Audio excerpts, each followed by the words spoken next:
नमस्कार मंडळी, जय शिवराय. आपण आहोत सीपी टँक परिसरामध्ये. व्हीपी रोड पासून काहीच अंतरावरती हा परिसर आहे. इकडे बुलेश्वर नाका आहे आणि बुलेश्वर नाक्यावरचं हे एक डंपिंग ग्राउंड तुम्हाला मी दाखवणार आहे. हे बघा, हा कचरा इथे पडलेला असतो.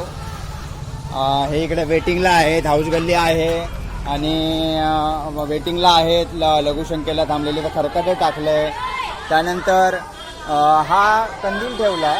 इकडे भांडणं चालू आहेत असो, पण हा बुलेश्वरकडे जाणारा रस्ता, डावीकडे उजवीकडे जाणारा ठाकूरद्वार नाका आणि या डम्पिंग ग्राउंडवरती आज दिवाळीला शुभेच्छा दिलेल्या भाजपाने तो कंदील ठेवलेला आहे, म्हणजे तो टाकलेला आहे कचऱ्यामध्ये.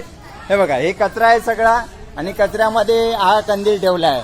याच्यावरती नरेंद्र मोदी साहेब आहेत, पंतप्रधान अमित शहा साहेब आहेत, गृहमंत्री JP नड्डा साहेब आहेत, देवेंद्र फडणवीस साहेब आहेत, अमीन पटेल आहेत, माफ करा, अमित साटम आहेत, अतुल शाह आहेत, जे के दक्षिण मुंबईत जुना खेतवाडी मतदारसंघ होता, त्या मतदारसंघाचे माजी आमदार.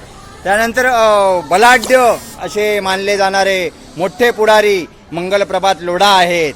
हे बघा, ते बिल्डर आहेत, पेशाने बिल्डिंग वगैरे बांधतात आणि कोट्यवधींच्या भावामध्ये विकतात ते मुंबईमध्ये. आणि बघा, हा कचरा, ही हाऊस गल्ली आहे.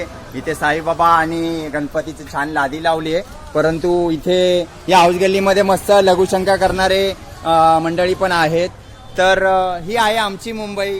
स्वच्छ भारत अभियान जोरात चालू आहे. पार्टी विथ डिफरन्स म्हणवणाऱ्या BJPने आज छान कमालच केली, नाही का? बघा कशा अवस्थेत आहे कंदील. मस्त डम्पिंग ग्राउंडवरती या खरकटा अन्न, हा कचरा याच्यावरती ठेवले. आणि ते जे अतुल शाह आहेत, माजी आमदार, नंतर नगरसेवकही राहिले, एका मताने निवडून आलेले बृहन्मुंबई महानगरपालिकेच्या निवडणुकीत, आणि ते मस्त छान स्मित हास्य करतायत.